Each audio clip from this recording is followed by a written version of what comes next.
ஜும்மாவினுடைய தலைப்பு ஹிஜ்ரத் தரும் படிப்பினை. அல்லாஹ் ஜல்லஷானஹு தஆலா நபி ஸல்லல்லாஹு அலைஹி வஸல்லம் அவர்களுக்கு ஹிஜ்ரத்தை செய்யும்படி கட்டளையிட்டார். அந்த ஹிஜ்ரத்தை ஹஜ்ரத் பெருமானார் ஸல்லல்லாஹு அலைஹி வஸல்லம் அவர்களும் ஏராளமான சஹாபா பெருமக்களும் மக்காவை விட்டு மதீனாவிற்கு வெளியேறினார்கள். இந்த ஹிஜ்ரா இருக்குகின்றதே உலக வரலாற்றிலே மனித பயணத்தில் வரலாற்றை மாற்றி மாபெரும் நாகரிகத்திற்கு அடித்தளமாக திகழ்ந்தது. அல்லாஹ் ஜல்லஷானஹு தஆலா இந்த ஹிஜ்ரத்தை பற்றி கூறுகின்ற பொழுது சூரத்துன் நிசாயிலே 100வது ஆயத்திலே அல்லாஹ் தஆலா கூறி காட்டுகின்றார், யார் ஒருவர் அல்லாஹ்வுடைய பாதையிலே இஸ்லாத்தை பாதுகாக்கவும் அந்த தன்னுடைய ஈமானை நிலைநாட்டவும் யார் ஹிஜ்ரத் செய்கின்றார்களோ அவர்கள் இவ்வுலகில் ஹிஜ்ரத் செய்ய விசாலமான இடங்களும் ஏராளமான வாழ்வாதாரங்களும் அவர்கள் காண்பார்கள் என்பதாக அல்லாஹ் ஜல்லஷானஹு தஆலா அருள்மறையாம் திருமறையிலே குறிப்பிட்டுகின்றார். ஹஜ்ரத் பெருமானார் ஸல்லல்லாஹு அலைஹி வஸல்லம் அவர்கள் கூறுகின்ற செய்தியை ஹஜ்ரத் அப்துல்லா இப்னு அம்ர் இப்னு ஆஸ் ரலியல்லாஹு தஆலா அன்ஹு அவர்கள் அறிவிக்கின்றார்கள், ஹிஜ்ரத் என்பது அல்லாஹ் ஜல்லஷானஹு தஆலா எந்த விஷயத்தை தடை செய்திருக்கின்றானோ அந்த விஷயத்தை விட்டு நாம் ஹிஜ்ரத் செய்வதுதான் என்பதை நபி ஸல்லல்லாஹு அலைஹி வஸல்லம் அவர்கள் எங்களுக்கு உணர்த்தினார்கள் என்பதாக ஹஜ்ரத் அப்துல்லா இப்னு அம்ர் இப்னு ஆஸ் ரலியல்லாஹு தஆலா அன்ஹு அவர்கள் அறிவிக்கின்றார்கள். இந்த ஹிஜ்ரத்தை நாம் எடுத்துக்கொள்வோமேயானால் ஏராளமான படிப்பினைகள் இந்த ஹிஜ்ரத் நமக்கு கற்றுத்தருகின்றன. அதிலே ஒரு சிலரை மட்டும் நாம் இந்த நேரத்திலே தெரிந்து கொள்ள கடமைப்பட்டிருக்கின்றோம். இந்த ஹிஜ்ரத் என்பது முதலிலே இறை நம்பிக்கை, ஒவ்வொரு முஸ்லிமுக்கும் அல்லாஹ்வின் மீது உண்டான அந்த இறை நம்பிக்கை இருக்க வேண்டும் என்பதை முதலிலே உணர்த்துகின்றது. அதற்கு பிறகு இரண்டாவதாக எந்த ஒரு விஷயத்திலும் ஒரு முஸ்லிம் என்பவன் துணிச்சலோடும் வீரத்தோடும் செயல்பட வேண்டும் என்பதை இந்த இஸ்லாம் இந்த ஹிஜ்ரத்தின் மூலம் நினைவுபடுத்துகின்றது. மூன்றாவதாக ஒரு செயலை நாம் செய்வதற்கு முன்னால் மஷூராவின் மூலமாக சிறந்த ஒரு திட்டமிடல் இருக்க வேண்டும் என்பதை இந்த ஹிஜ்ரா நமக்கு நினைவுறுத்துகின்றது. நான்காவதாக நாம் ஒரு செயலை செய்கின்ற பொழுது அந்த செயலில பல விதமான தொல்லைகள் ஏற்படலாம். அந்த தொல்லைகளிலிருந்து நமக்கு பொறுமையும் சகிப்புத்தன்மையும் மிக முக்கியமாக இருக்க வேண்டும் என்பதையும் இந்த 4 விஷயங்களை மட்டும் நாம் பார்ப்போம். முதலிலே இறை நம்பிக்கை.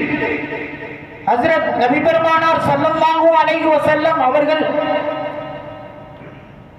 அவர்களும் அவர்களுடைய தோழர் ஹஜ்ரத் அபூபக்கர் சித்திக் ரலியல்லாஹு தஆலா அன்ஹு அவர்களும் இருவர்களும் ஹிஜ்ரத்தை மேற்கொள்கின்ற பொழுது ஹிரா குகையிலே அவர்கள் அடைக்கலமாகின்றார்கள். அந்த ஹிரா குகைகளை சுற்றியும் எதிரிகள் வந்துவிட்டார்கள். அந்த நேரத்திலே ஹஜ்ரத் அபூபக்கர் சித்திக் ரலியல்லாஹு தஆலா அன்ஹு அவர்கள் நபி பெருமானார் ஸல்லல்லாஹு அலைஹி வஸல்லம் அவர்களை பார்த்து, இதோ எதிரிகள் நம்மை சூழ்ந்து விட்டார்கள், நாம் அவர்களிடத்திலே அகப்பட்டு விடுவோமோ என்பதை நான் பயப்படுகின்றேன் என்பதாக அவர்கள் கூறுகின்ற பொழுது ஹஜ்ரத் பெருமானார் ஸல்லல்லாஹு அலைஹி வஸல்லம் அவர்கள் கூறினார்கள், லா தஹ்சன் இன்னல்லாஹ மஅனா. இந்த இறை நம்பிக்கை ஒவ்வொரு முஸ்லிமிடத்திலும் இருக்க வேண்டும். கஷ்டம் வரலாம், துன்பம் வரலாம், நம்மை என்னென்ன விஷயங்கள் அணுகினாலும் சரி, அந்த நேரத்திலே அல்லாஹ் நம்மோடு இருக்குகின்றான், நம்மை அல்லாஹ் காப்பான் என்ற அந்த உணர்வு ஒவ்வொரு ஒவ்வொரு இஸ்லாமியனிடத்திலும் இறை நம்பிக்கை என்ற அந்த உணர்வு இருக்க வேண்டும் என்பதையே இந்த ஹிஜ்ரத் நமக்கு படிப்பினையாக தருகின்றது. இரண்டாவது நாம் எடுத்துக்கொள்வோமே ஆனால் துணிச்சல். ஹஸ்ரத் அலி ரலியல்லாஹு தஆலா அன்ஹு அவர்கள் நபி பெருமானார் ஸல்லல்லாஹு அலைஹி வஸல்லம் அவர்களுடைய இல்லத்தை மக்கா குறைஷியர்கள் சூழ்ந்து விட்டார்கள். நபி பெருமானார் ஸல்லல்லாஹு அலைஹி வஸல்லம் அவர்கள் வெளியேற முடியாத சூழ்நிலை.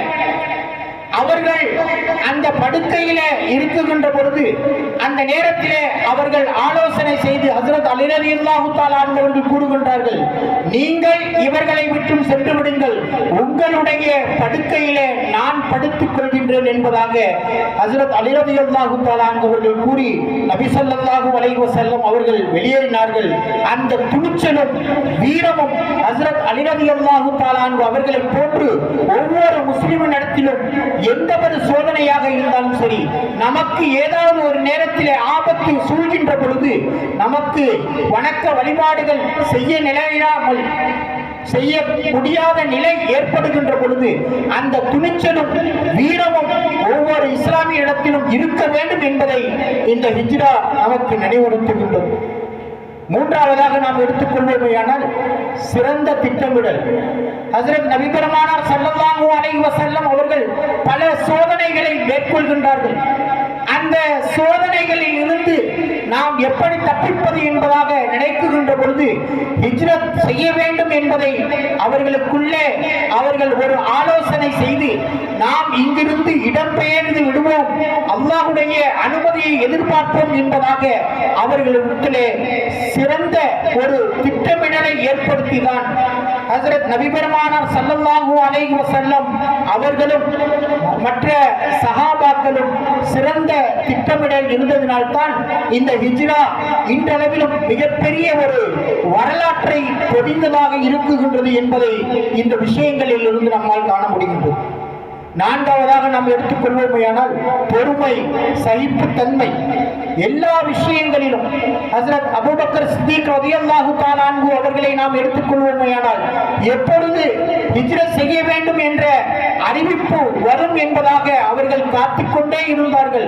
நபி பெருமானார் ஸல்லல்லாஹு அலைஹி வஸல்லம் அவர்கள் பகல் நேரத்திலே தலைக்கு முக்காடிட்டவர்களாக அபூபக்கர் சித்திக் ரலியல்லாஹு தஆலா அன்ஹு அவர்களுடைய இல்லம் தேடி வருகின்றார்கள் என்ற அந்த அறிவிப்பு அவர்களுக்கு கிடைத்தது. உடனே வந்து வெளியில் பார்க்குகின்றார்கள்.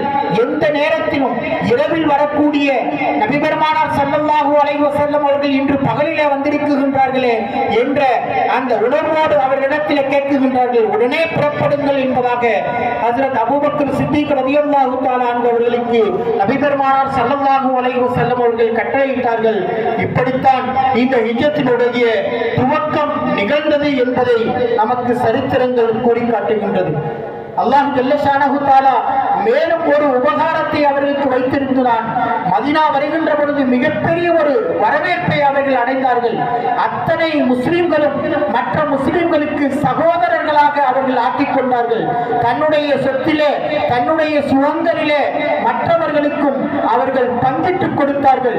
இப்படித்தான் ஒரு முஸ்லிம்கள் இருக்க வேண்டும் என்பதற்கு மிகப்பெரிய உதாரணமாக அன்சாரிகள் திகழ்ந்தார்கள் என்பதையே இந்த ஹிஜ்ரா படிப்பினை நமக்கு உணர்த்தி காட்டுகின்றது. ஒவ்வொரு முஸ்லிமும் இப்படித்தான் வாழ வேண்டும். எல்லா விஷயங்களிலும் நாம் திட்டமிட்டு, நாம் துணிச்சலோடும் இறை நம்பிக்கையோடும் சகிப்புத்தன்மையோடும் மற்றவர்களை அரவணைக்கும் நாம் வாழ வேண்டும் என்பதையே இந்த ஹிஜ்ரா நமக்கு அறிவுறுத்துகின்றது. இந்த படிப்பினைகளை நம் வாழ்வில் நாம் ஒவ்வொருவர்களும் கொண்டு வருவதற்கு அல்லாஹ் நம் அனைவருக்கும் கிருபை செய்ய தந்தருவானாக. ஆமீன் ஆமீன் யா ரப்பல் ஆலமீன்.